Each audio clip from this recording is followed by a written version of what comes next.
Добрый день, дорогие друзья. Добрый день. Сегодня снова четверг. И снова шоу «Безос курит» в одном и том же месте, в одно и то же время. И сегодня у нас опять же очень крутой спикер, человек, с которым мы общались уже давно, но удалось его пригласить в шоу и как-то подобрать время только сейчас. Это Андрей Головнев. Я не знаю, насколько нужно его представлять. Компания Seller Insiders, я думаю, что знают многие. В группах крутятся, и многие там у них учились или учатся. Вот я, например, купил курс по обучению продажам на Amazon только сейчас, но уже познал достаточно много интересных вещей, хотя в Амазоне я, как и многие, уже года 3 или 4, может быть, даже больше. Андрей, привет. И сколько ты в Амазоне? Скажи, пожалуйста, в 2 словах. Да, Антон, привет. Ребят, всем привет. Спасибо, что пригласил. Реально круто сегодня здесь с вами вещать. В принципе, я начал первые шаги делать в Амазоне, наверное, в 2015 году. То есть, так, То есть первые шаги. Окей. Окей. Я хочу сказать, что сейчас мы будем говорить... Сегодня наша тема – это research под PL и уровень Бог. Я надеюсь, что Андрей нам сегодня расскажет то, чего многие не знают, то есть не базовые вещи под research, а именно то, о чем... Как это делают те люди, у которых есть миллион на счету. У тебя есть миллион на счету? Ну, так, чтобы на личном, пока нет. Пока нет. Окей, но на корпоративном... Но мы к этому идем, конечно. Окей, отлично. Сегодня мы поговорим про research по PL. И если у вас есть вопросы, где бы вы нас не смотрели, у вас всегда есть внизу такая строчечка, написать комментарий. Вы пишете комментарий, я его вижу здесь и зачитываю, задаю ваш вопрос Андрею. Это уникальная, как мне кажется, возможность. Сегодня вы можете задать любой свой вопрос не в рамках обучения и платного курса, а в рамках бесплатного вебинара, который происходит прямо сейчас. Вот здесь вот лучше не смотреть нас в записи, лучше нас смотреть в онлайне, поэтому оставляйте свои вопросы в комментариях, где бы вы нас не смотрели. Мы выходим на 7 площадках в Фейсбуке и 1 на Ютубе, поэтому давайте тогда начнем. Андрей, скажи, пожалуйста, как можно охарактеризовать ваш текущий курс, как вы, то есть чем он отличается от предыдущих и как вы учите Амазону, то есть какое ваше видение именно с точки зрения ресерча? Смотри, в первую очередь, да, если говорить, чем отличается, то есть мы пытаемся, я думаю, что мы даем комплексный подход, да, где мы не просто говорим о том, что вот запусти продукт, а мы именно рассказываем про то, что нужно работать над построением бренда, соответственно, нужно создавать что-то такое, что потом можно будет продать. И если говорить с точки зрения ресерча, да, то, я не хочу слишком много говорить про курс, чтобы не казалось, что мы его продаем, но у нас это один из самых больших модулей, примерно 9 часов информации, где я думаю, что мы просто по косточкам раскладываем вообще, как делать ресерч. И здесь вопрос даже не только в том, как его делать, но в том, как вообще анализировать продукты, которые ты нашел уже, да, и которые тебе интересно запускать. Потому что ты можешь найти продукт, он может быть крутым, но если ты сделаешь неправильную математику, либо ты что-то неправильно рассчитаешь, то по итогу ты, будешь либо продавать в ноль, либо в минус, либо вообще у тебя могут быть там какие-то проблемы там с сертификатами, с патентами и так далее. Но я думаю, что вот как раз по-американски это называется monkey business, когда ты ничем больше не можешь заниматься, то есть чем может заниматься обезьян, только бананами торговать, да? Monkey business, и в эту историю, мне кажется, втюхиваются все, когда очень многие, по крайней мере, когда запускают товар и действительно выходят в ноль, а на что жить-то, и тогда вот мы видим кучу предложений в Facebook-группах о том, что продам свой бизнес, продам свой сток там или так далее, да? Я просто проходил через это. Я сам, то есть очень было много ошибок набито, и то есть такой негативный, я бы не сказал бы негативный, но был опыт, благодаря которому я набил какие-то ошибки, и этот опыт стоил мне денег. И, соответственно, когда ты уже проходишь, в чем одна, ну, наверное, такая черта у меня, то, что я очень такой, ну, упрямый, и вот все равно бью, вот если я что-то решил. У меня очень много раз не получался Amazon. То есть я, если начал в 2015 году, то где-то так именно серьезно, где-то через 2 года, когда я прям, ну, уже прям пошло, и когда я прям начал этим заниматься. Но вот первые 2 года это было, ну, это такие качели были. То есть была запущена куча продуктов, были запущены продукты с патентами, потом были баны, соответственно, я просто, ну, проанализировал, понял, что, конечно, это, ну, это не вариант, да, ну, таким вот образом работать. Поэтому, конечно, ну, вот этот вот опыт, его получилось как-то круто упаковать и передать, соответственно, ребятам, ну, и, ну, соответственно, получилось это все передать.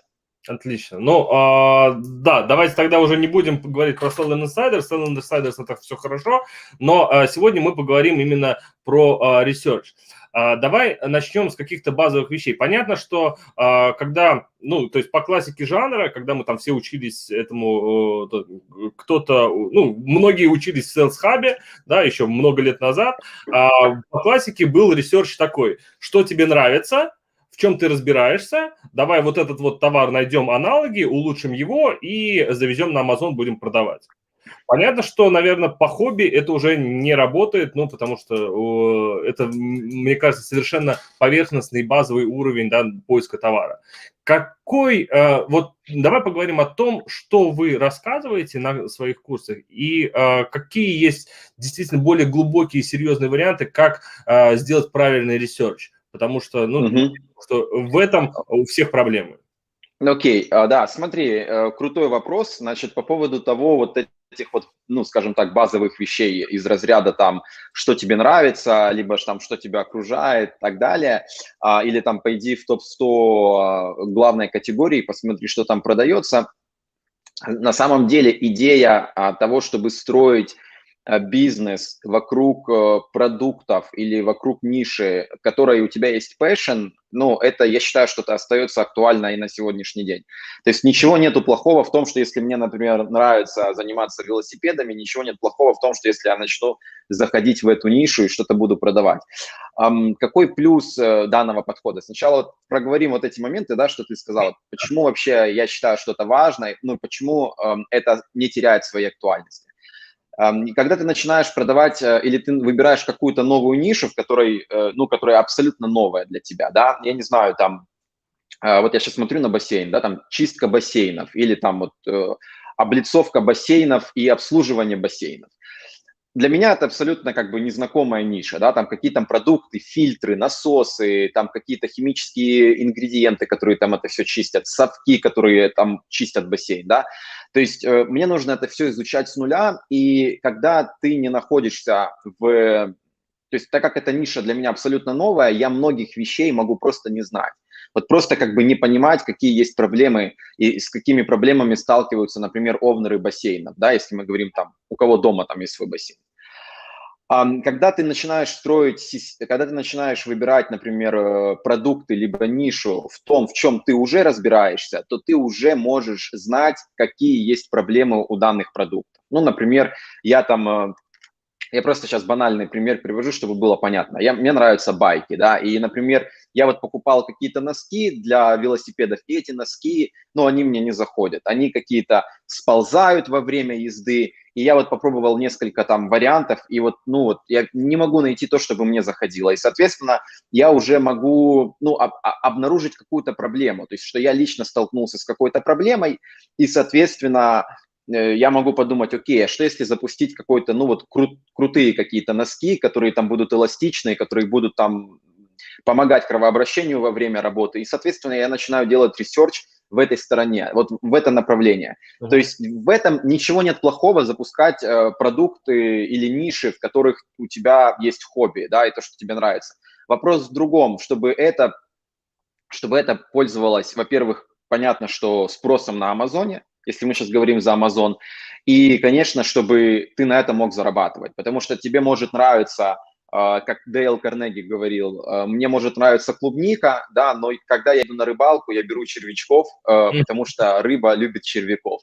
То есть здесь вот этот принцип, он тоже имеет место быть, поэтому если удается найти вот такую вот как бы золотую середину, когда реально у тебя в чем-то есть экспертиза, и ты эту экспертизу можешь принести в создание физического продукта, это очень круто, вот реально. Но, конечно, должны еще совпасть, ну, грубо говоря, звезды, что должен быть спрос, должна быть адекватная конкуренция, или хотя бы, даже если высокая конкуренция, мы тоже про это, я думаю, сегодня поговорим по поводу конкуренции, должно быть что-то, как ты можешь решить проблему. У нас тоже недавно был воркшоп по поводу поиска продуктов, и там выступала Ксения, значит, и она рассказывала такую вот интересную фишку, где она рассказала про то, что идите в специализированные ниши, что даже, например, тебе не обязательно разбираться в этой нише, да, но ты можешь просто вместо того, чтобы запускать какой-то generic продукт, который будут пользоваться, ну, который все будут пользоваться, да, там подставка там для салфеток, то есть такой, да, как бы и пользуются абсолютно все этим продуктом. То есть иди, например, иди в какие-то специализированные ниши и, соответственно, начинай развиваться в этих нишах. Это тоже очень крутая стратегия.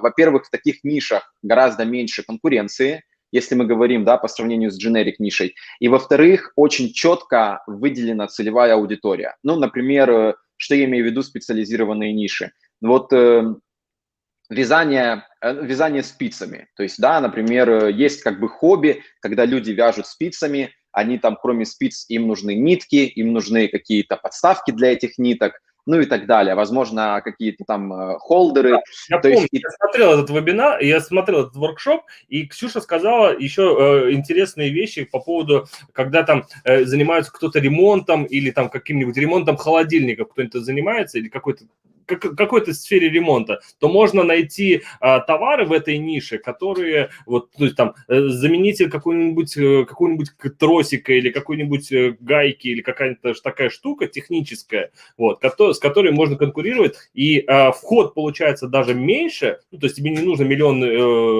этих штук закупать, да, конкуренция ниже, но при этом и востребованность очень высокая, потому что этот товар проще даже улучшить, потому что конкуренция ниже, да? Ну да, то есть да, поэтому с хобби здесь, конечно, нужно смотреть. Если просто ты ну, я думаю, что тоже, да, ребята понимают, что если у тебя есть какое-то хобби, ты в чем-то разбираешься, тебе, соответственно, ну, у тебя есть уже экспертиза, да, то есть ты уже можешь понять, особенно если есть какие-то проблемы. И так, если посмотреть, вот даже, да, ребята, с которыми я общаюсь, мои друзья, у которых тоже есть Amazon или есть какие-то другие бизнесы, я вот смотрю, они строят бизнесы вокруг, ну, не всегда, конечно, но частенько вокруг какого-то своего хобби. Ну, вот приведу даже пример.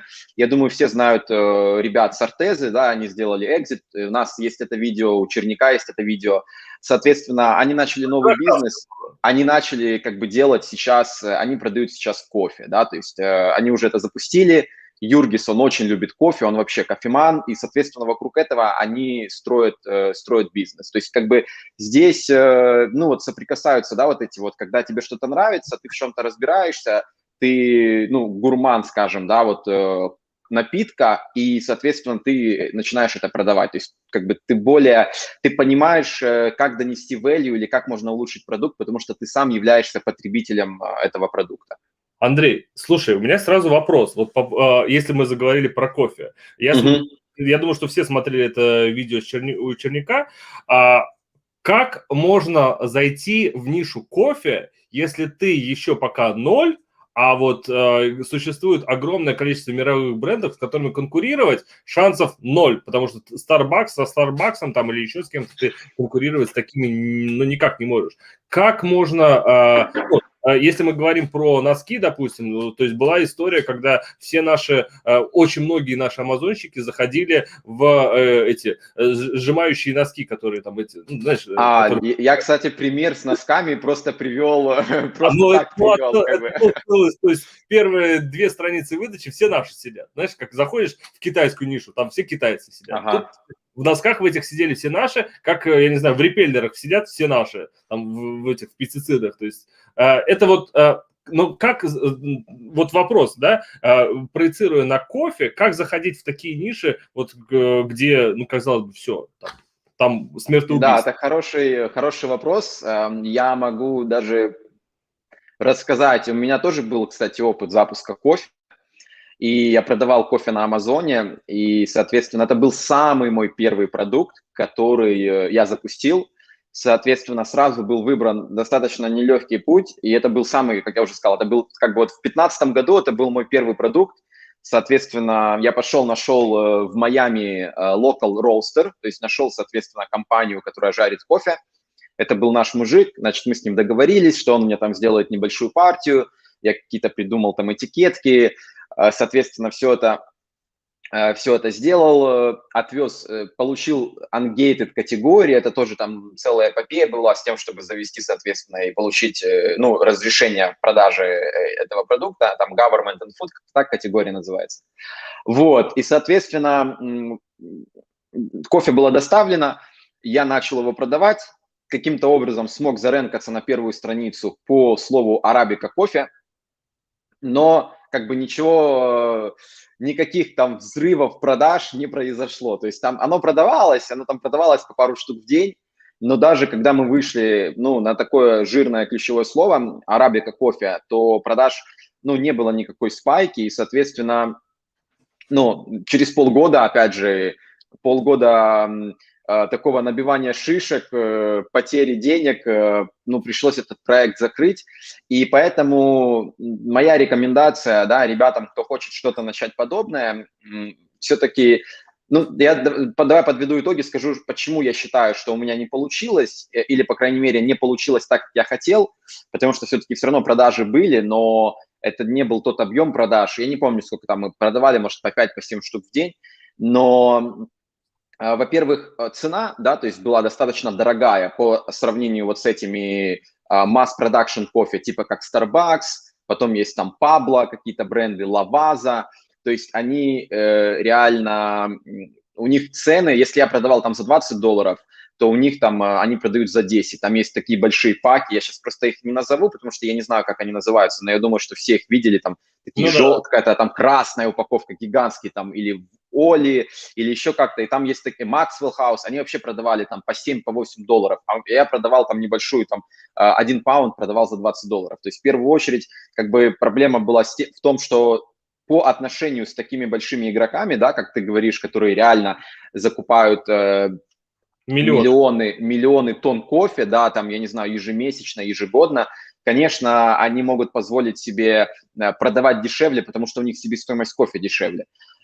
И второе, конечно, то есть это все-таки какое-то должен быть конкурентное преимущество. То есть ты не можешь просто запустить кофе и сказать, окей, вот я продаю кофе, оно стоит $20, ну вот купите у меня. Потому что пользователь Амазона, он заходит, да, и он, как бы первый вопрос он задает, ну почему я должен купить что-то новое, какой-то непонятный бренд, private label бренд, особенно за $20, если, блин, вот есть мой любимый бренд, который я уже там пью много лет, и он там стоит гораздо дешевле. Поэтому, если говорить за кофе, то я думаю, что в первую очередь нужно продумать свое позиционирование, то есть как ты собираешься позиционировать себя на рынке.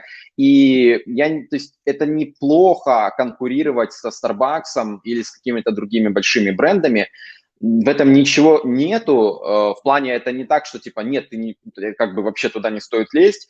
Просто нужно продумать, какое у тебя будет позиционирование, то есть как ты будешь позиционироваться, в чем будет твое отличие по отношению вот к этим большим брендам. И если ты это отличие можешь правильно преподнести и продать его клиенту, и это отличие будет продавать, то, соответственно, люди будут покупать. Есть такой бренд кофе на Амазоне, называется Dead Wish Coffee. Может быть, я не знаю, слышал ты или нет. Они тоже, то есть запустились, ну вот я когда уже делал в 2015 году, они уже были на рынке, они до сих пор на рынке, они до сих пор не потеряли своей актуальности. Значит, такая упаковка, там такой скелет нарисован, типа как череп, вернее, не скелет, а череп, знаешь, головы, и написано Dead Wish Coffee. И они это кофе позиционируют как самое сильное кофе в мире. И вот они вокруг этого построили всю свою маркетинговую кампанию, что просто вот одна кружка, ты ее выпиваешь, и ты, ну, все, ты готов лететь в космос, вот так тебя этот.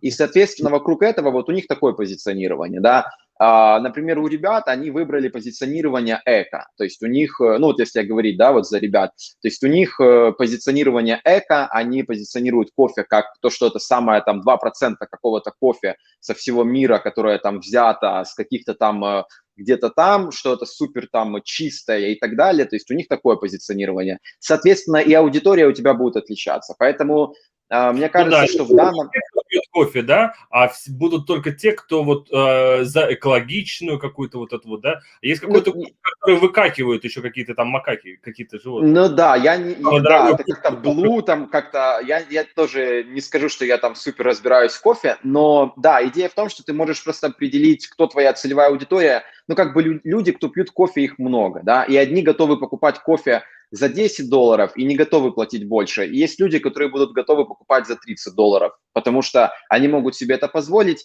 и потому что то позиционирование, которое, например, ты делаешь со своим продуктом, оно резонирует с ними. Поэтому здесь как бы, ну вот это важно, я бы сказал. И второй момент, который я тоже добавил бы, это, конечно же, бюджет. То есть нужно иметь бюджеты для того, чтобы заходить в такого плана ниши, да, как кофе, или вот, ну, такие высоко, или, я не знаю, как чай. Чай не продавал, ничего не могу сказать про чай, но нужно иметь бюджет. То есть если ты начинаешь с 5 тысячами или с 10 тысячами, ну, возможно, будет сложновато. Но опять же, если Нет, ты это не будет придумаешь... сложновато, А? это невозможно. Это не будет сложновато, это невозможно, это что-то приближенное к фантастике. 1 из миллиона, может быть, шанс у тебя есть. Ну, слушай, всегда можно, знаешь, начинать, можно и с 10 тысячами. Вопрос в том, что, опять же, ну, если твоя идея зайдет людям, Мгм. то, соответственно, подтянуть деньги, либо там, ну, ты уйдешь out of stock, но ты потом там реинвестируешь все свои прибыли и будешь потихоньку раскачиваться, это можно.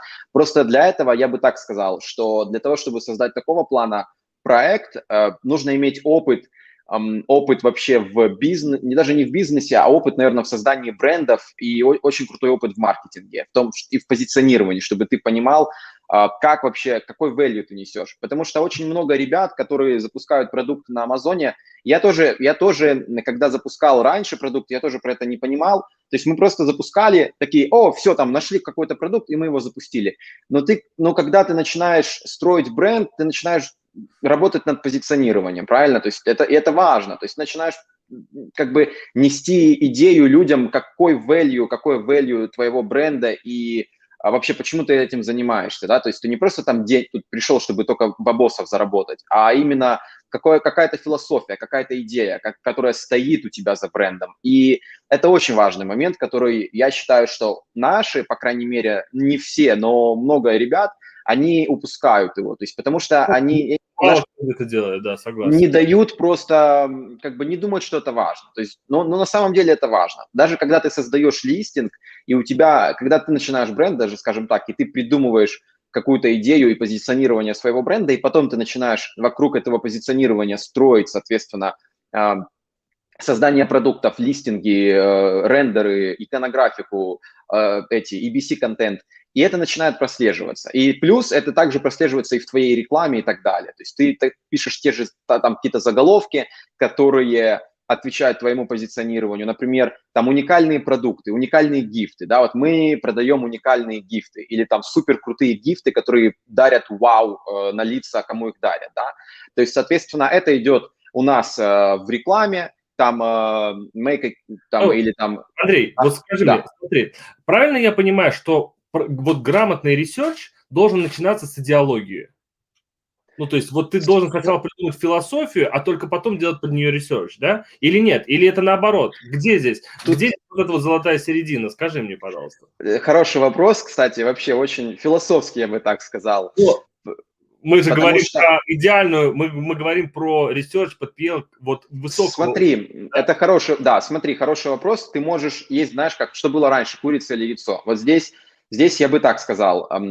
Тебе не обязательно начинать с какой-то философии или с какого-то позиционирования, с какой-то идеи, а только потом начинать ресерч.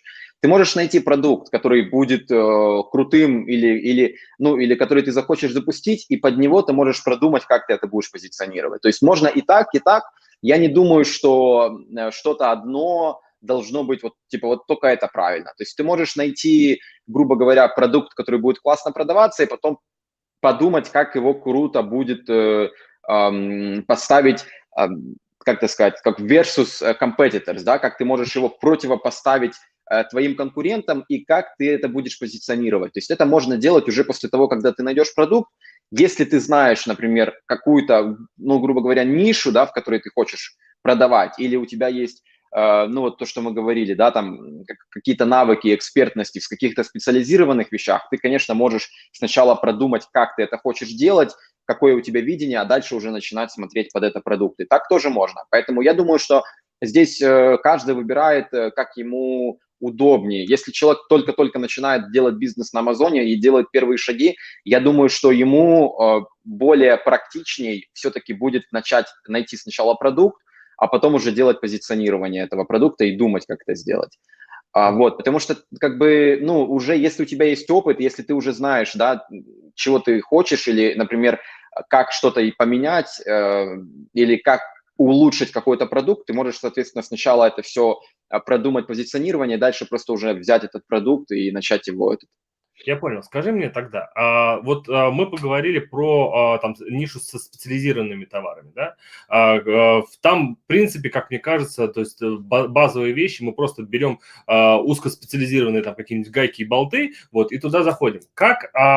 Ну, мне кажется, что большинство людей, которые только начинают бизнес на Амазоне, они заходят с идеей, что я сейчас изобрету какую-нибудь ручку, которая будет продаваться 100 лет, и она будет продаваться еще после того, как умру я, мои дети, мои внуки и так далее. То есть все же хотят построить что-то длинное, да? Вот. Расскажи мне, кроме вот этого вот хобби, какие вы применяете практики по ресерчу вот таких вот длинных проектов, да? Да, крутой вопрос. Ну, да, наверное, все-таки большинство ребят, которые начинают, они идут и просто начинают смотреть. Несколько таких банальных примеров, в принципе, да, как мы начинаем, например, делать ресерчи. Соответственно, мы начинаем, как бы у нас есть входные ворота, скажем так, да, это может быть либо Jungle Scout, либо Helium 10. Есть у них внутри инструменты, они, в принципе, очень похожи между собой, и, соответственно, ты задаешь какие-то фильтры, это очень круто, то есть сейчас, нет возможности, да, это все показать, но там есть очень большое количество фильтров, которые ты можешь задавать Да. при поиске каких-то продуктов. Ты можешь, например, поставить какие-то фильтры и поставить, например, там максимальное, где будет уровень звезд, там 4,1, либо 3,9, и, соответственно, начать смотреть продукты, у которых низкое количество там звезд, но у которых revenue там больше 20 тысяч долларов. Да, ты тоже это в фильтре ставишь. Соответственно, то есть ты начинаешь вот это такой входной гейт. Дальше, как лично мы делаем, и у нас такой флоу, он endless, то есть он бесконечен, знаешь, он не заканчивается. То есть ты, например, нашел какой-то продукт, предположим, это ручка. То есть ты, соответственно, перешел на эту ручку, ты смотришь поисковую выдачу, ты смотришь, кто как продает, да, ты, соответственно, смотришь там, нашел каких-то топовых ребят, топовых продавцов, они классно продают. Ты открываешь их листинги и переходишь на их сторфронты. Соответственно, когда ты перешел на их сторфронт, ты видишь, какие они другие продукты продают. Ты видишь, например, окей, эти ребята, кроме ручек, они продают еще подносы. Соответственно, ты такой, эти подносы у них тоже хорошо продаются. Ты берешь это слово, ключевое слово поднос, вводишь его в Amazon, у тебя открывается уже выдача подносов, ты начинаешь смотреть еще продавцов, других топовых продавцов. Открываешь этих топовых продавцов, идешь в их профайл, смотришь, что они продают. Они еще что-то могут продавать. И вот таким вот образом это не заканчивается. То есть ты не можешь в один момент такой прийти и сказать, ну все, я как бы дошел до последней странички. И есть такие селлеры, да, то есть есть такие golden наггеты, когда ты можешь найти какого-то селлера, у которого прям, реально выбраны крутые продукты. Для запуска ты можешь просто подсмотреть у него, что у него выбрано, и ты можешь прям несколько идей себе взять на вооружение прямо у этого селлера. То есть ты в данном случае в таком виде ресерча, это самый такой один из самых основных ресерчей, которые мы используем. Я лично сейчас не ищу продукты, да, этим занимается команда, но это такой самый такой ресерч, который мы используем именно то есть начинаем там с Helium и дальше идем, соответственно, по продавцам, и мы смотрим, что они продают, потому что гораздо лучше, да, ты можешь найти, например, что уже кто-то круто продает, чем, например, там пытаться просто идти в категории, там по категориям шастать и смотреть, особенно в топ-100 категорий мы даже никогда не открываем, не смотрим, то есть, потому что это топ-100, их видят, их видят все, все видят, они на Да, и виду, что лезут. так, знаешь, да, и туда лезут особенно много ребят, либо туда могут лезть какие-то очень мощные, да, мастодонты, которые продают на сотни миллионов, и у них есть очень большие команды, либо туда могут лезть агрегаторы, у которых есть тоже большие финансы, которые могут просто это пушить. Конечно, они могут идти и запускаться в топ-100 и выбирать, потому что топ-100 это, да, как бы это самое больше всего там, соответственно, денег, да, в этих первых топ-100. Но нужно понимать, что, да, то есть если ты, тем более ты начинаешь, или если ты такой там, small и medium seller, нет смысла с такими тягаться. То есть будет очень сложно. Это такой тяжелый путь, который, ну, с Согласен. которого тяжело начинать.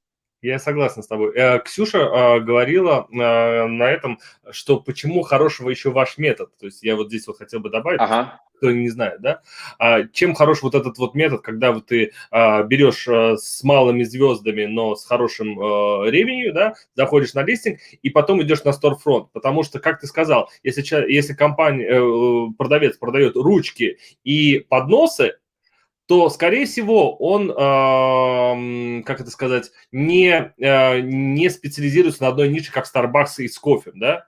Соответственно, с ним проще конкурировать, потому что он не является каким-то монополистом, Брендом каким-то, да, там. каким-то крупным брендом в этой нише. И это вот еще одна интересная история, если storefront, да, то есть какой-то продавец продает много разных товаров, то он, во-первых, не будет продавать, если один товар у него продается хорошо, то он не будет продавать какие-то левые товары, которые, зачем ему они нужны, да, и здесь можно конкурировать. И в то же время конкурировать можно именно по причине того, что... Да, 100%. Ты можешь находить и как бы продавцов, которые находятся в этой нише, да, даже они могут быть в этой нише, либо какие-то related продукты у них могут быть. Ты тоже можешь посмотреть, как бы на самом деле ничего плохого в конкуренции нету, наоборот, конкуренция это хорошо, просто на данный момент, ну, если говорить за то, какой был Amazon несколько лет назад, да, там в 2016 году, вот когда Sales Hub выстрелил, и когда эта тема была такая, да, как бы, ну, горячая, я бы и сейчас сказал бы, остается горячей, но раньше, конечно, было чуть-чуть проще в плане того, что можно было просто сделать любой копикат, просто копикат продукт, вот он продается, ты такой же запустил, просто бренд другой написал, отправил, и оно просто, ну, все... базовые вещи, то есть берем чеснокодавку, меняем ее цвет ручки, да, и получается. Ну да, то есть сейчас, конечно, данный момент на сегодняшний день, это, я не хочу говорить, что это не работает, оно работает гораздо-гораздо хуже, чем это было там те же 5-6 лет назад. Но с другой стороны, на данный момент, на сегодняшний день, Amazon же тоже не стоит на месте, правильно? То есть нужно понимать, что за последние 6 лет Amazon и база клиентов Амазона, она выросла тоже очень сильно. То есть те люди, которые раньше не шопились 5 лет назад, они сейчас шопятся на Амазоне. И, соответственно, вырос... то есть поток, трафик вырос, и посмотреть, как растет Amazon каждый год, он просто ставит новые рекорды. Поэтому в этом я не вижу ничего такого критичного и страшного, то, что растет конкуренция на Амазоне. Если бы росла бы конкуренция, но не рос бы трафик на Амазоне, то тогда, конечно, ну, мы бы боролись бы, да, за тот же кусок пирога, который не увеличивается в размере, но этот кусок пирога, он каждый год увеличивается. И поэтому здесь как бы оно растет вместе. Как растет трафик на Амазоне, и их клиентская база растет, соответственно, также и конкуренция растет. Поэтому, ну, как бы в этом нету ничего, ну, так плохого, и это не значит, что Amazon потерял свою актуальность. Просто немножко методы ведения бизнеса, они, конечно, изменились. Но если ты... Ну да, то есть вот как-то так. Ну, я понял. Не уходить вдалеко вглубь. Да, в другую сторону не будем уходить. У нас тут есть один человек, парочка вопросов, которые оставили. Я их выведу на экран, пожалуйста. Как определяется бюджет, по которому, наверное... как определяется бюджет, по которому ориентируетесь месячные продажи? По лидерам или по среднему по конкурентам? И на какое количество месяцев? Я что-то не понял. Здесь интересный вопрос, у меня фоллоуап вопрос. Бюджет чего? Бюджет запуска продукта или бюджет, ну, чего именно? Бюджет на запуск или бюджет на то, сколько продается? Уточните, пожалуйста, вопросы, Сергей, потому что немножко непонятно. Да. Да, давай пока не будем на это акцентировать внимание, потому что я не понимаю, что человек хочет. Давай по-другому. То есть, вот смотри, research, вот эта вот методология, которую ты описал, она очень классная, и, как ты сказал, она endless, то есть бесконечная, как этот. Но что делать дальше? То есть вот, окей, мы проресерчили. Как вы понимаете, что у вас хватит сил на то, чтобы зайти в эту нишу? Смотри, для нас самый важный показатель, который мы используем при выборе продуктов и при запуске продуктов, я бы сказал, наверное, ну, не считая того, что этот продукт должен быть private label, да, понятно, что там из разряда Apple Watch, типа такого, ну, какие-то не private продукты или там Xerox, или там какие-то принт-машины мы не смотрим, да, то есть я по умолчанию имею в виду, что продукт можно запустить и сделать под private label.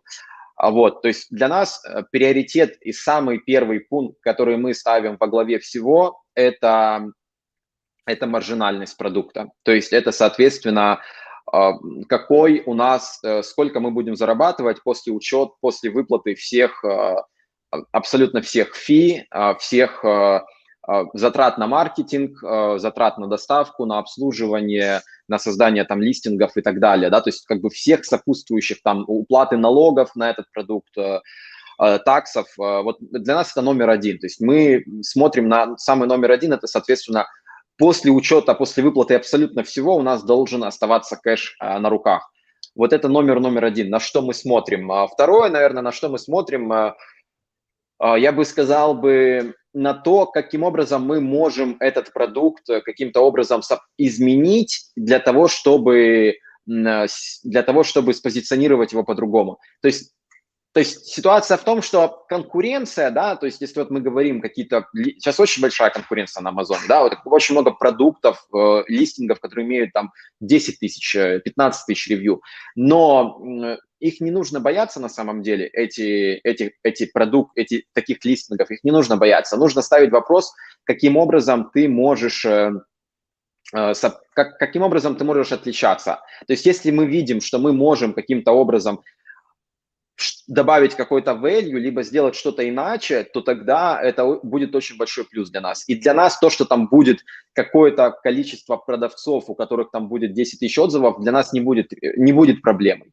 То есть у нас есть кейсы, мы запускаем продукты, мы эти продукты меняем как-то по-другому, и мы позиционируем их по-другому, и у нас может быть 100 ревью, и у конкурентов, у топовых, у них там по 9, по 10 тысяч ревью, и мы там топ-3 в нише может быть. То есть после этих конкурентов и после нас идут чуваки, у которых тоже там 5-7 тысяч ревью, а у нас всего 100 ревью. Но здесь хочу такой важный момент отметить, что когда мы смотрим продукт, мы удаляем выдачу, да, то есть мы очень круто работаем с фильтрами не в самом уже Helium, а в эпке, и мы, соответственно, удаляем топовых если, например, выдача 60 продуктов, мы удаляем первые, например, 20 и удаляем нижние 20. И удаляем все нерелевантные листинги. И мы оставляем только 20, которые остаются посерединке. То есть которые, мы отсортировываем по revenue всю нишу, да, по этому ключевику, от большего к меньшему. Мы удаляем сверху 20 результатов и снизу 20. То есть если это 60, если выдача 60 продуктов. Если их там 48, то мы можем удалить сверху 15 или сверху 10 и снизу 10. Наша задача какая? Оставить вот эту серединку, именно серединку выдачи, и посмотреть, как продает серединка. И здесь, конечно, мы обращаем внимание на то, какое среднее количество ревью и какой средний revenue у этих продавцов. Очень крутая стратегия. Вот прям просто открывает глаза и начинаешь совсем по-другому смотреть. Ты можешь открыть нишу, ты можешь видеть, там показывает Helium 5 миллионов оборот, всей ниши, да, и, например, там 10 тысяч ревью в среднем на листинге, и ты такой думаешь, ой, блин, типа, Мне кажется, непонятно счет. Когда ты отсортировываешь таким образом, ты, например, можешь посмотреть, окей, осталось 20 продуктов, у них, например, там 600 тысяч осталось там revenue, и там среднее количество ревью может быть 500. И ты такой, окей. То есть и мы смотрим, чтобы те листинги, у кого есть также небольшое количество ревью, там 100-200 ревью, мы смотрим, чтобы они тоже продавались. Это очень важный момент. То есть для нас это, если мы видим, что есть продукты с небольшим количеством ревью, ну, небольшое, я имею в виду хотя бы 50-100 ревью, да, то есть как бы сейчас в любом случае это небольшое количество ревью, и каждый может набрать это ревью там за несколько месяцев, даже органически. Но вот мы смотрим, если продукт продается, соответственно, с таким количеством ревьюшек в серединке, да, вот этой, соответственно, для нас это хороший зеленый свет, чтобы мы интересная тема, двигались. да, что нужно анализировать не по топам, а по серединке, можно ли продавать в серединке, да, то есть если Мы на это и ориентируемся. То есть, да, мы удаляем весь топ, и мы удаляем весь батом. То есть мы удаляем тех, кто не продает, либо там продает. И мы не смотрим на самом деле мы не смотрим, насколько они продают. Мы просто отсортировали по revenue, просто отсчитали сверху там 10 или 15 или 20 и отсчитали снизу. И просто их удалили. Плюс мы удаляем нерелевантную выдачу и удаляем спонсоры продукты. Мы оставляем только органические, только тех, кто находится прям в серединке, и по ним и только по ним мы уже начинаем анализировать нишу и смотреть, что из себя это представляет. То есть мы не смотрим ее так broad, мы смотрим ее более... Потому что мы сразу целимся... Продажа со второй страницы, правильно? Ну, то есть, повтори вопрос, пожалуйста. Я имею в виду, фактически продажи со второй страницы, да? То есть не с первой страницы? Нет, почему? Ну смотри, нет, у нас же сейчас в Амазоне есть такая очень во многих нишах выдача не так, что 16 продуктов, как раньше, одним, а выдача идет плитками. Да. И в зависимости от ниши, во многих нишах, да, сейчас очень так именно плитками идет. То есть ты открываешь первую страничку, у тебя на первой страничке может быть либо там 48 продуктов, либо 60 продуктов. Ну, да. И мы смотрим первую страничку, мы не открываем вторую страничку. Нам достаточно быть на первой страничке, просто быть на первой страничке где-то в середине выдачи там 20-15, нам не обязательно быть в топ-10 или там, ну, конечно, мы к этому стремимся, но для нас, когда мы отсортировываем выдачу таким образом, мы видим средние продажи, и мы сразу понимаем, что нам не обязательно быть где-то там в топе, мы просто можем быть в серединке, и мы можем продавать. Слушай, очень классно, очень интересная история, я как-то даже вот об этом не задумывался. Мы про это вроде не рассказывали, я про это как-то забыли рассказать, но это очень крутая история. Это просто тебе, знаешь как, она тебе очень сильно дает, view меняет. То есть ты можешь реально, у нас, ну, ты смотришь, ты думаешь, о, блин, там классная ниша, например. Потом ты удалил только несколько результатов, и ты смотришь, а у тебя там с 5 миллионов осталось 300 тысяч. И у тебя еще 20 там продуктов, и ты понимаешь, что у тебя первые там, топовые там 10 человек, они просто забирают 85% на себя, соответственно, когда ты запускаешь новый продукт, я думаю, твоя задача не пытаться, то есть твоя задача, да, как бы как можно проще оторвать кусочек рынка. Без боя. Вот это самая такая должна быть. Если ты смотришь вот с такого view, то есть то, что ты хочешь зайти в нишу, и ты без боя хочешь оторвать маленький кусочек от большого куска, от большого пирога, чтобы тебе не пришлось там сидеть и, я не знаю, делать какие-то там кучу, набивать каких-то ревьюшек, я не знаю, то есть, ну вот я постоянно вижу, да, люди пишут, что кому-то забанили аккаунт, еще что-то из-за ревью, кто как набирает ревью. Мы просто... У нас вообще нет такой проблемы. У нас просто нет такой проблемы. Вообще. То есть мы делали Falcon Heavy, мы тоже про это рассказывали. Мы были, я бы сказал, первые, кто вообще эту систему именно в СНГ как бы рассказал. И потом уже, конечно, и в Штатах доперли до этого. Но я помню первое время, когда мы протестировали, это работало, и мы там приходили здесь в Майами там на тусовки амазончиков, и все такие там за ревью, кто-то чего, и никто этого не знал, а ты как бы сам до этого допер, это, конечно, как бы круто было. И мы это какое-то время использовали. Может быть, я что-то пропустил. О чем речь? И вот я говорю про чат-ботов, знаешь, вот эти чат-боты на Facebook. Да, то есть мы как бы, мы смогли это разработать еще когда, ну, даже нигде никто вообще про это не говорил. То есть мы чисто просто, ну, вот как-то, я помню, просто я нашел похожую систему через e-mail, И я просто подумал, что с моим другом мы такие начали мозговать, мы такие, блин, а что если это попробовать через Facebook? И мы, соответственно, начали это тестировать, ну, я так к чему говорю все? К тому, что вот мы это начинали делать, потом вот где-то с 2018 года, то есть мы вообще перестали делать вообще что-либо по ревьюшкам, вообще как бы ever. Мы никаких там никаких не делаем, ни выкупов, никаких там ревью-клабов, мы этого ничего не делаем. То есть мы еще это делали, когда... Просто клейку не делаете? Клей не клеите? Нет, конечно. Ну, конечно, я даже не знаю, как... Конечно, не делаем, нет. Просто сейчас, буквально пару дней назад, я в группах собирали по 10 тысяч долларов, пытались найти 12 человек по 10 тысяч долларов, которые скинутся и купят новый метод склейки отзывов. Ну, Вау. Люди хотят собрать 120 тысяч баксов только на отзывы. Вау. Я не знаю, как бы я не говорю, что это типа плохо или что не нужно, а каждый выбирает, каждый свой путь выбирает. За это прилетит бан в любом случае. Просто он завтра или прилетит через месяц. Ну, какая разница? Просто каждый выбирает, знаешь, как то, что ему подходит. Ты знаешь, как у нас такая стратегия, ну вот у меня такой майндсет. Я, может, лучше чуть буду меньше зарабатывать, но зато у меня вообще не будет никакого нервника в бизнесе. Я буду просто чуть меньше сегодня зарабатывать, но зато в долгосрок. То есть я, ну знаешь, я настроен вообще в бизнесе, да, как бы не на спринт, не на то, чтобы прямо сейчас прийти и взять деньги, а просто на марафон. Я не против зарабатывать больше, но если я вижу, что такой метод может поставить весь бизнес как бы на риск, я просто не хочу этого делать. Я не хочу, знаешь, сидеть и думать и переживать, что, блин, я сейчас там выставил кучу ордеров, а вдруг мне сейчас забанят Amazon аккаунт, и потом мне надо с этим делаться, и надо переживать, и мне надо, знаешь, какие-то испытывать нервники, стресс. А у тебя аккаунт заблокировали, да? Ну, как бы, опять же, я не говорю и ни в коем случае не осуждаю, и не говорю, что это там плохо или что так не надо делать. Каждый выбирает ту модель бизнеса и те способы развития бизнеса, которые ему подходят. Но если вот мы заговорили за такие вещи, знаешь, я вот тебе такую вещь скажу.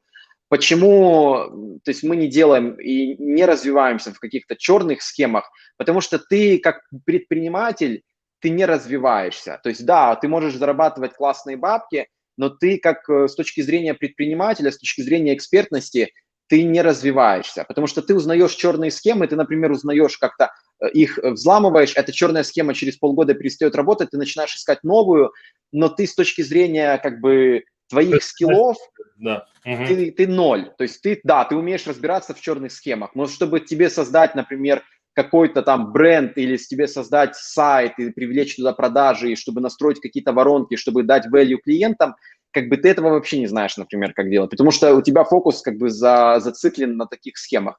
Но если ты делаешь, соответственно, да, если ты строишь таким образом, когда ты реально узнаешь что-то новое, ты постоянно какие-то фишки легитимные привносишь в бизнес, это тебя развивает, ты можешь этим делиться. Вот как я сейчас, да, с тобой, я могу поделиться, рассказать свой опыт. Если бы я делал бы чернуху или просто сидел бы на черноте, я бы, ну что бы я сказал, ребят, извините, я вам не могу рассказать, заплатите мне 120 тысяч долларов, я вам расскажу, как склейку делать. Но опять же, я ни в коем случае не осуждаю ребят, кто работает по таким схемам.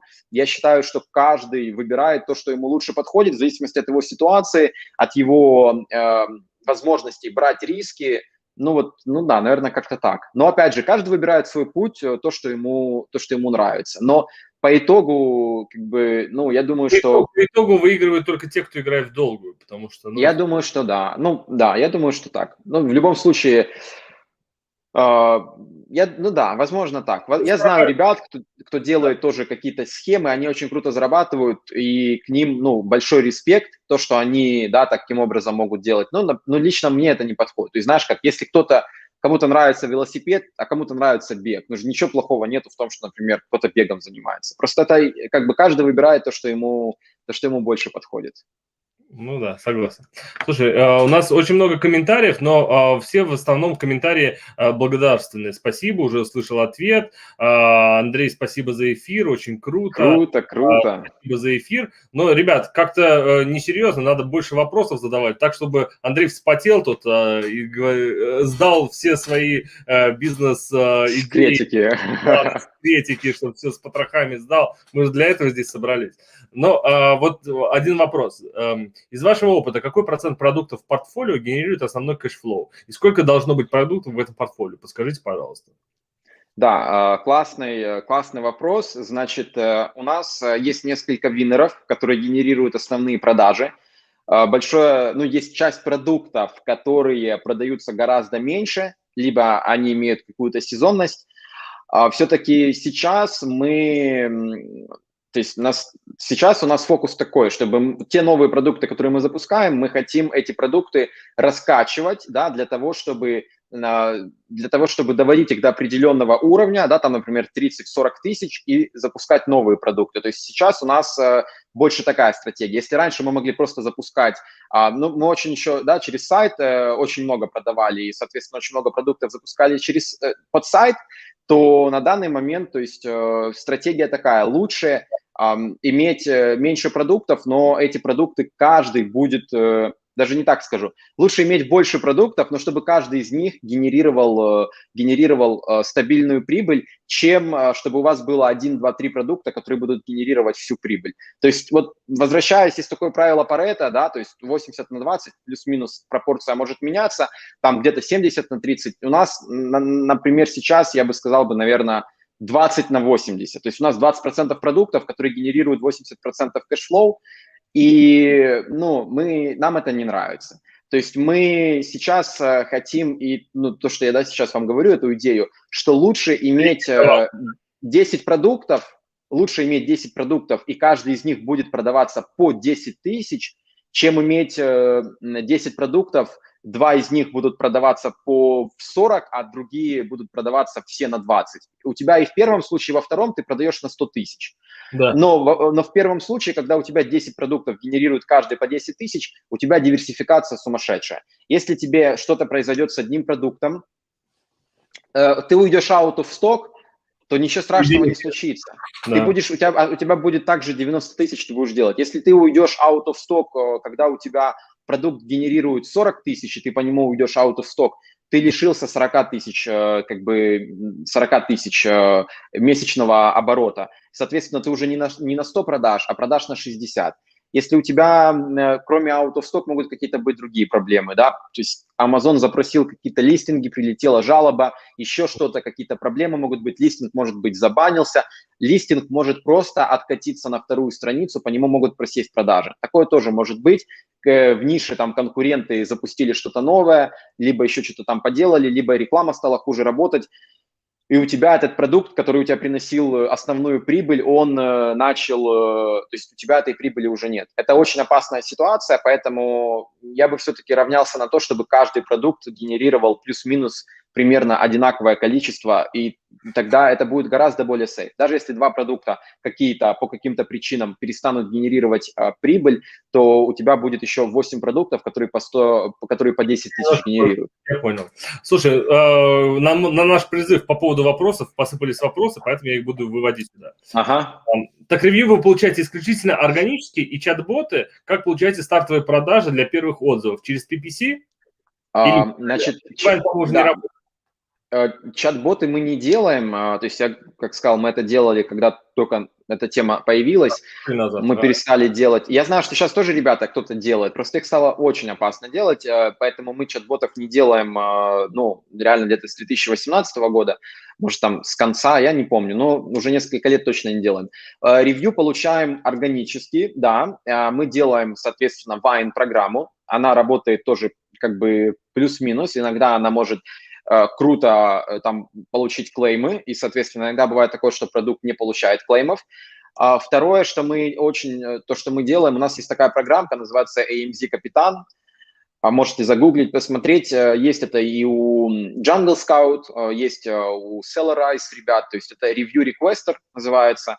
То есть что она делает? Вы, наверное, я думаю, все ребята знают, что... Кнопочку Request Review автоматически. Да, эта программа, она сама автоматически делает эти реквесты. У нас не так много ревью, может быть, но у нас очень много приходит рейтингов. То есть, как бы, если говорить ревью рейтинги, то, соответственно, ревьюшек не так много, гораздо больше рейтингов.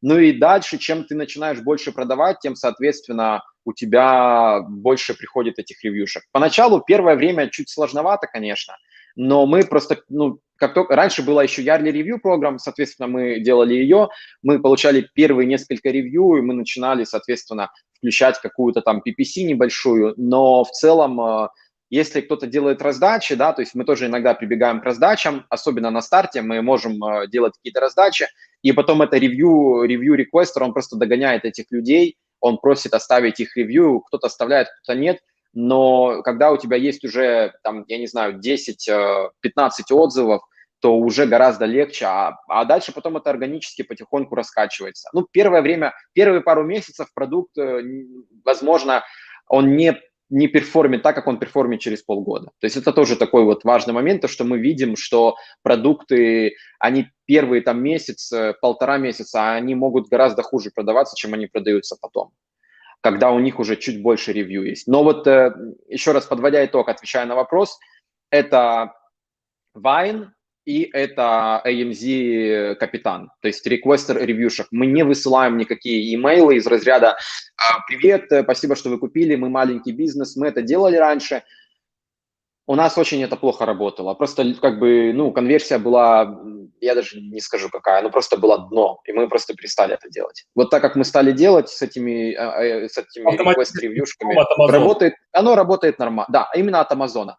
Оно, так как оно приходит от Амазона, больше траста, и люди более такие, типа как предрасположены к тому, чтобы просто рейтинг. Они могут просто на звезду нажать, перейти, нажать пост, им даже не надо ревью писать. Поэтому сейчас набор ревью и вообще набор рейтингов, он гораздо проще стал, чем это раньше было. Amazon тоже понимает, что чтобы новые продукты запускались, какие-то должны быть ревьюшки, и, соответственно, Amazon тоже работает над тем, чтобы как-то облегчить облегчить, да, вот этот вот транзитный период в самом начале для селлеров. Потому что Amazon же тоже заинтересован в том, чтобы на Амазоне появлялись новые продукты, чтобы эти продукты, расширялся ассортимент продуктов на Амазоне. Просто, ну, да, вот, ну вот как-то так. Просто иногда как бы мы не понимаем Amazon, да, и он... Инфлюенсерами вы пользуетесь? Для сайта пользуемся, для Амазона, именно чтобы на Амазон привлекать, мы не делаем. Но для сайта, да, для сайта мы делаем. Но именно так, чтобы мы делали это с инфлюенсерами, чтобы они нам на Амазон какие-то ревью оставляли, типа такого, мы не делаем, но опять же, это можно просто делать, конечно, отправлять продукты инфлюенсерам, мы это делаем, мы отправляем, но это больше работа под сайт, чем под Амазон. Скажи, а вы Amazon сайт, я так понимаю, на Shopify, да, продаете? Да, Shopify, да. А еще где-то продается, то есть Walmart, вот эти вот какие-то истории? Мы продаем, ты знаешь, вторая, если говорить за маркетплейсы, вторая площадка, которая у нас после Амазона, это Etsy. Но это потому что связано с нашими продуктами. То есть мы в гифт-индустрии, мы продаем подарочки, типа такого, и, соответственно, это больше подходит. У нас есть Walmart, на Walmart тоже есть продажи. Я бы не сказал, что мы супер как-то его пушим. Да, у нас был воркшоп, мы, соответственно, запустили его, но у нас есть какие-то продажи. Мы не видим... то есть, и опять же, это зависит очень сильно от продуктов, да, какие вы продаете. То есть, но у нас вот номер 2 это Etsy по продажам. Даже нет, номер 2 я бы, наверное, сказал бы wholesale, а номер 3 Etsy. Ну, плюс-минус, точно сейчас не скажу. То есть, кроме Амазона, если говорить за маркетплейсы, либо вот за такой... Вы продаете оптом куда-то? То есть... Да, мы продаем еще в ритейл-магазины. Ну, вот как, знаешь, как в офлайн магазинчики подарков, вот ритейл-магазины, которые там продают, ну, ты знаешь, в Америке, когда ты приезжаешь, там, какие-то города, там у них есть свои магазинчики, какие-то там гифты, ну, вот, такие мы тоже продаем. Потом еще выведу тебе много вопросов тут. Поиск товара, поставщика локально, Беларусь, а потом ресерч этого на Амазоне. Рабочая схема? Рабочая, да, конечно, абсолютно рабочая. Вы можете смотреть, какие продукты у вас уже есть, либо выходы на поставщиков, какие у вас есть. Но нужно понимать, самое важное, чтобы просто этот продукт, который вы можете запустить, чтобы он имел спрос на Амазоне. Если у тебя есть поставщик, который производит какой-то продукт, он может для тебя этот продукт производить, тебе нужно, соответственно, также посмотреть Amazon, если этот продукт, пользуется ли этот продукт спросом на Амазоне, какая конкуренция на этом на Амазоне, какая цена продажи на Амазоне и сколько ты будешь этого зарабатывать. Но это рабочая схема, да. Просто она немножко как бы не так, что ты сначала продукт нашел, а потом ты Да. просто наоборот это делаешь. Но это рабочая схема. Главное, чтобы, да, оно... Сколько вы по времени вы тестируете продукт, чтобы понять, оставить его или вывести из линейки?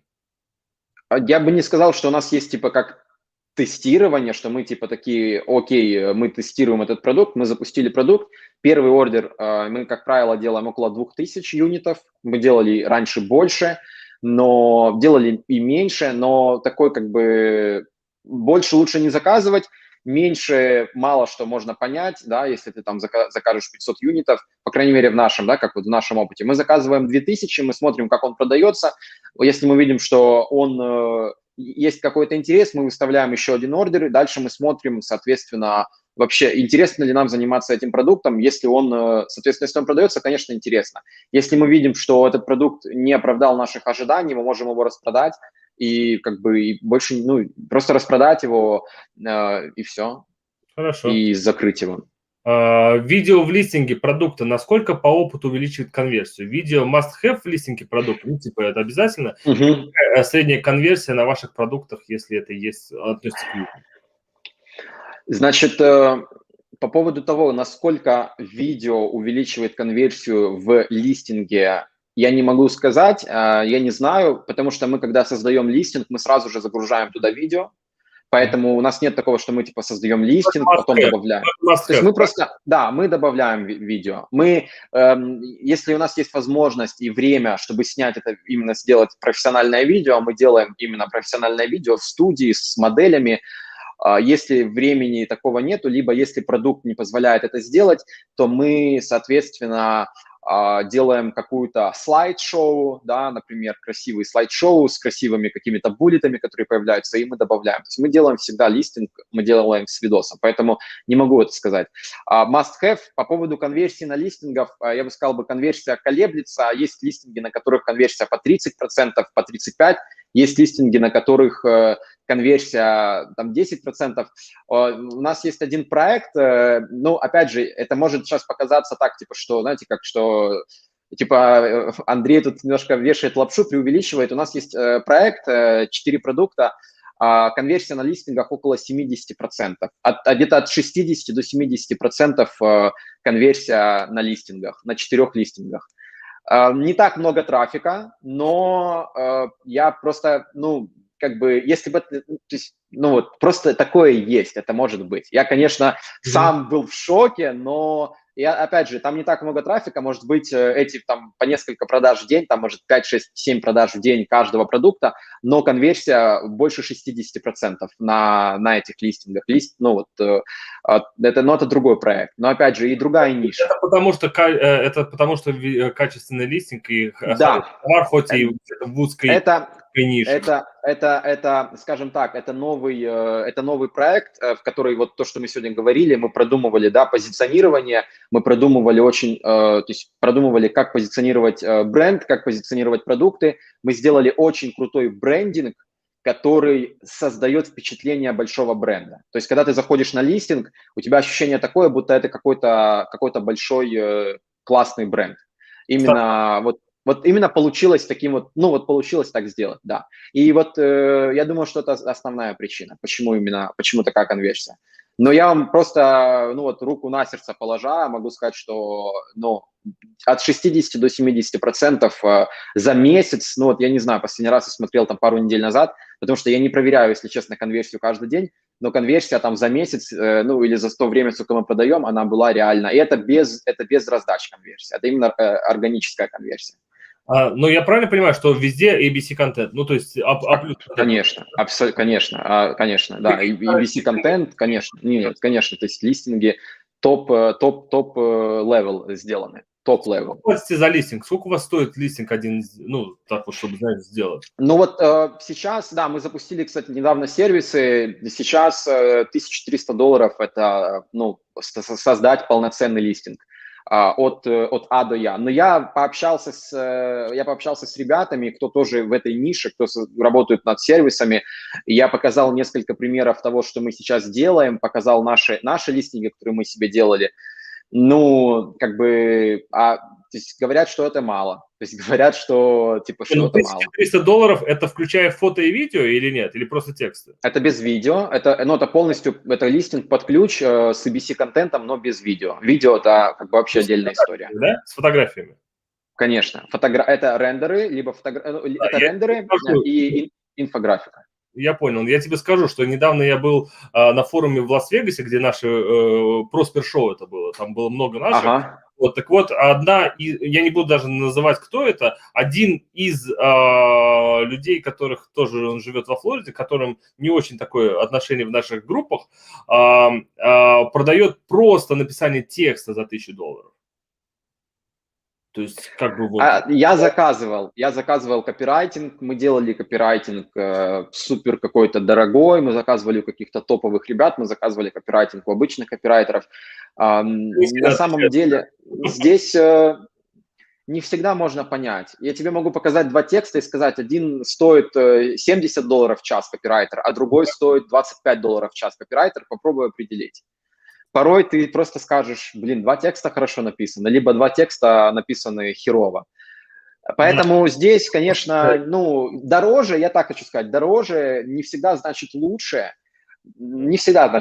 но как бы, потому что и мы тестировали, мы заказывали и так, и дорогие, и дешевые, и просто... Я говорю, это недорогая цена, это очень конкурентно, потому что лучше отдать $1300, по моему опыту, чем 100%. Создавать техническое задание, придумывать, как же сделать фотографии. То есть вот в прошлой неделе мы разговаривали с Олей Нестеренко, она много чего в этом понимает, и она говорит, что для того, чтобы начать создавать листинг, нужно сначала философию написать. То есть вот это вот уже дальше, да, то есть пишем философию, а потом на основе этой философии очень легко листинг создать, техническое задание, потому что все уже понимают, что вы хотите продавать и как вы это хотите продавать. Ты знаешь, я хочу такой важный тоже момент сказать. На самом деле философию создания философии листинга мы ставим на плечи, соответственно, клиента, потому что никто лучше клиента не знает, что из себя представляет продукт. Когда к нам приходит клиент, мы ему даем бриф, где в этом брифе мы задаем кучу вопросов для того, чтобы понять, чем он лучше конкурентов. Мы задаем прямой вопрос, да, почему должны купить у вас, а не у конкурентов. То есть какие у вас конкурентные преимущества, какой УТП. Порой, да, вот даже смотря то, что заполняют ребята, порой они сами не знают. И вот это нехорошо, я считаю. Проблема. Вот это как бы над этим нужно работать. Если они не знают, какое у них конкурентное преимущество, как бы, какую ты философию создашь, понимаешь, как бы ты высосешь из пальца, но знаешь, как я говорю вот своим ребятам, что если вы написали generic brief для копирайтера, то вы получите generic текст для вашего продукта. Да. Как бы это simple, да, то есть что посеешь, что и пожнешь. Поэтому нужно, конечно, нужно понимать, когда вы, ребят, запускаете продукты или когда вы работаете над созданием продукта и вообще выбором продукта, задавайте всегда вот один вопрос, который должен всегда крутиться в голове. Вот реально, это почему должны будут купить у меня, а не у конкурента? Почему должны будут купить у меня, когда у меня 50 ревью, а у конкурента 5000 ревью или там 300 ревью? Почему купят у меня? И то есть нужно здесь, и реально, что круто, здесь как бы творческая часть. Ты можешь думать, да, то есть, например, вот приведу такой банальный пример. Возьмем нишу порошков. Да, и предположим, что все в этой нише продают, или даже, не то, что порошки, но вот какую-то supplements, например, и все продают, ты можешь находить ниши, где продают только какой-то один, там, например, одну банку, да, там, например. И ты можешь смотреть ниши, где никто не продает по две, и ты, соответственно, можешь делать две. Например, вот приведу такой еще пример. Вот я недавно смотрел для гриля, чистящее для гриля. Одна банка стоит там $14, другой конкурент продает 2 банки за 16. То есть, как бы, и этот конкурент, который продает за 16, он может сказать, он задает себе вопрос, почему должны купить меня вместо конкурента? И он может сказать, потому что у конкурентов продукт стоит одна банка 14, а у меня 2 банки стоят 16 или 17. А в свою очередь клиент, конечно, это уже немножко ты начинаешь немножко как бы заходить, ты создаешь, грубо говоря, как бы такой, скажем, голубой океан, да, в алом океане, где уже там конкуренция, где все продают по одной, ты создаешь какое-то немножко другое направление, и ты начинаешь уже немножко, у тебя немножко может даже кастомер твой меняться, да, то есть уже у тебя будут покупать не просто там кто-то, кто, например, живет один. Например, я сейчас просто, да, как бы... Да, ну, генерируешь. А человек может думать, он может увидеть, что есть два пака, и он может подумать, блин, типа, ну круто, я один куплю себе, один я отдам бабушке, либо один я дам маме, либо мне все равно нужно два. Вот он это знает. Он знает, что ему нужно купить две банки соли. Он знает, что он купит сейчас одну банку соли, и через 3 недели, либо через там месяц, либо 2 месяца он по-любому купит вторую банку соли. Он это знает наверняка. И вот он заходит на Amazon, и он видит, что одна банка стоит $10, а 2 банки стоят $15. И он думает, блин, ну если я все равно куплю вторую банку через 3 месяца, я могу сейчас купить и сэкономить $5. Но здесь тоже хочу сказать такой момент, тоже нужно тестировать. Если вы новую абсолютно запускаете какой-то бандл, то он не всегда может пойти. То есть у нас такое было. Мы запускали какие-то бандлы, они не шли. Потом, ну, они по итогу шли, но мы когда пропускали цены, например, мы планировали там продавать по $20, никто по $20 не покупал. Мы поставили под 15 или там по 12, оно просто взлетело, разорвало продажи. Но нам было невыгодно, например, продавать там по $15. Просто невыгодно. Мы там зарабатывали $1 с этого. И мы такие, ну окей, все, как бы мы на этом, ну, дисконтинью делали. Но это очень крутая стратегия, именно вот создание такого вот value. И поэтому нужно думать, всегда задавайте вопрос, почему как бы клиент купит мой продукт, или почему он должен купить мой продукт, а не продукт конкурента. И попробуйте написать, и не просто, ребят, здесь тоже, да, важно, Антон, я такой вот очень, почему так долго про это останавливаюсь, потому что это очень важно. Если ты отвечаешь, должны купить у меня, потому что у меня лучшее качество, это не работает. Это не работает. Если тебе нужно сказать такие bullet-поинты, которые, во-первых, ты сможешь прописать в листинге, которые не смогут взять твои конкуренты. Если, например, ты говоришь, ну, у меня должны купить, потому что у меня качество лучше, либо потому что у меня customer support хороший, то же самое может написать конкурент. Он может сказать, а у нас тоже качество лучше. Но если ты напишешь и ты скажешь, ребят, у нас есть какой-то элемент, либо элементы, либо какой-то бандл, который есть у нас, или качество, да, или там состав материала, например, вот катон, а у всех конкурентов он, например, там, ну, я не знаю, синтетика, то конкурент не может у себя взять и написать, ой, типа, у нас тоже типа катон. То есть нужно такие назвать причины, которые конкурент не сможет скопировать и просто поставить себе в листинг. Если он это может сделать, это значит, что у вас, ну, то есть это не уникально, да, это просто как бы generic. И очень часто можно увидеть реально, что, ну, как бы, что generic. Люди не понимают, то есть, ну, запуская продукты, не до конца понимают, что какой value, вообще, чем отличается их продукт. Они просто запускают, потому что видят продажи и такие, окей, мы запускаем. Но, опять же, когда ты начинаешь с таким майндсетом подходить, то тебе не так будут страшны ревьюшки от конкурентов. То есть ты можешь продавать с 50 ревью, потому что ты будешь знать, что у тебя продукт другой. Он не обязательно должен быть лучше, он у тебя другой. Он отличается чем-то тем, чего нет у конкурентов. И этот конкурент, он не может взять и написать или поменять картинку и сказать, он не может это заклеймить, потому что у него этого просто нет. Это совершенно другое, согласен. Слушай, ну, мы уже разговариваем больше, чем час, я тебя, наверное, уже... Давайте последний вопрос и будем закругляться. Какие механизмы контроля качества вашей продукции вы используете? Да, интересный вопрос. Может, нету каких... Ну, я расскажу, как мы это делаем. Соответственно, всегда мы делаем pre-production sample. То есть, да, мы, получается, как перед тем, когда начинается масс-продакшн, мы всегда заказываем pre-production sample, чтобы посмотреть, что он из себя представляет. Мы даем фидбэк от того, если нам что-то не нравится, мы даем фидбэк. Сэмпл уходит на доработку, присылается следующий сэмпл. Если с ним снова какие-то проблемы, мы снова отдаем фидбэк, он снова уходит. Это происходит до тех пор, пока мы не довольны результатом pre-production сэмпла. Это первый момент. Порой вот такой вот back and forth, он может занимать, ну, у нас были продукты, которые до полугода занимали, что мы вот так, типа, мы делали, нам что-то не нравилось, Бывает такое, что может занимать там несколько месяцев. То есть это первый момент.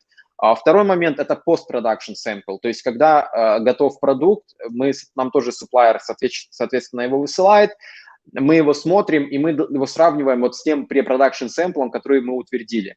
Если есть какие-то проблемы, мы про это говорим. Если проблемы критические, мы просто не принимаем эту партию. У нас, может быть, было 1 или 2 раза такое, что когда нам размеры другие стали. То есть у нас был один размер, нам в постпродакшене был другой размер. Мы как бы забраковали всю партию, мы сказали, мы это не будем, типа, платить за это, переделывайте. Таких было мало, несколько случаев таких было. В основном, то есть мы смотрим, да, таким вот образом, и если есть какие-то какие-то прям, незначительные вещи, мы отправляем все равно это в работу, чтобы не терять время. То есть мы отправляем это в продажу. И в дальнейшем, когда вот первая партия приходит, когда она начинает продаваться, мы, соответственно, смотрим фидбэк людей, все отзывы, которые приходят, и мы их, все, что приходит, любой негативный отзыв мы начинаем изучать. Если есть как бы конструктивные и негативные, есть просто негативные, да, там из разряда, там всякую ерунду человек пишет, он не почитал описание, там в листинге написано, у нас размер там 10 сантиметров, а он пишет, маленький размер, поэтому 1 звезда. Но как бы здесь ты ничего, да, не сделаешь, он просто не прочитал листинг. Но если, например, человек пишет, вы знаете, у меня тут проблема так, я там тяжело открывать крышку, либо, у нас такие были фидбэки, мы сразу же, соответственно, даем фидбэк нашему поставщику и, соответственно, говорим, окей, нам нужно шляпку какую-то для крышки придумать, чтобы ее можно было легче открыть, знаешь, чтобы там были как козыречек такой. Соответственно, вот так вот работается таким вот образом. Сначала сами, и очень что важно, как мы когда получаем продукт от поставщика, мы не просто этот продукт типа взяли и такие покрутили, посмотрели и все, типа все, окей. Мы этот продукт тестируем именно таким образом, как это будет делать клиент. То есть мы начинаем юзать продукт. Мы запустили какую-то, я не знаю, какую-то игру, либо мы запустили там какой-то дизайн чего-то, мы начинаем это тестировать. Мы запустили там какой-то пазл, мы начинаем смотреть, мы начинаем сами это собирать, тестировать, смотреть. Мы начинаем делать очень много разных крэш-тестов, начинаем их тереть, начинаем пытаться как-то его порвать, дернуть, то есть как-то его закинуть, перекинуть. То есть мы начинаем очень много разных тестов делать для того, чтобы попробовать воспроизвести разные ситуации. Не только юза самого продукта как такового, но также и какие-то ситуации, которые в повседневной жизни у человека. Он взял, он кинул, он уронил, мы делаем крэш-тесты. То есть мы делаем очень много разных вещей, и мы смотрим, как себя ведет продукт. Исходя из этого, мы видим, что вылазят такие косяки, которые, если бы просто этот продукт поставить на столе и посмотреть его, ты бы ничего бы не заметил. Но когда ты начинаешь делать, у нас прям, на это уходит нормально времени. На то, чтобы протестировать один продукт, может уйти несколько часов, может быть, там 2, 3, 4 часа уйти. Есть продукты, которые тест занимает там несколько дней, да, если мы говорим там за какой-то пазл. То есть, где ты должен как бы посмотреть. Но в целом вот таким вот образом. И, соответственно, потом обратная связь нашим поставщикам плюс обратная связь от клиентов. Вот таким вот образом работаем. И над улучшением. Потому что продукт, все-таки качество продукта, это должно быть номер, как бы топ. Если плохое качество продукта, все остальное, все, что вы делаете, маркетинг, листинги, это все как бы, это будет по итогу, это будет все перечеркиваться негативными ревьюшками, рейтинг продукта будет падать, и, соответственно, придется делать там перезапуски, дрочку придется делать. Мы как бы, считаем, это просто пустое время и денег, и пустая трата времени и денег. Согласен. Ну что, ребят, мы будем на этом закругляться. Я думаю, что вы узнали сегодня очень много нового. И я думаю, что сейчас вот как раз сегодня, что у нас, 9 сентября, это самое лучшее время для того, чтобы начать разрабатывать свой продукт, потому что как раз к весне, после китайского Нового года, вы его сможете запустить. Если прямо сейчас начнете делать ресерч, подготавливать идею и так далее, и так далее, и так далее. Если, опять же, вам нужно получить больше знаний и не на собственном опыте, а намного быстрее и сжатие, переходите по ссылочке в описании sellerinsiders.com. К ребятам можно пойти учиться, можно заказать листинги, причем листинг за $1300, мне кажется, это очень хорошая цена, даже очень низкая цена.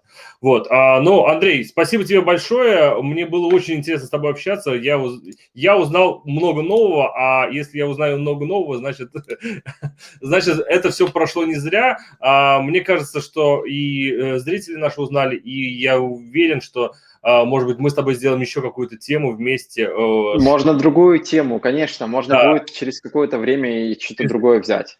Да, через какое-то время, может быть, с тобой или с кем-то из твоей команды, я думаю, что мы встретимся. Вообще без проблем, да. Спасибо большое. Антон, тебе тоже спасибо. Тебе спасибо, что позвал. Очень круто, очень классно. Ну, ребят, тоже всем спасибо, кто нас смотрит, кто до конца досмотрел.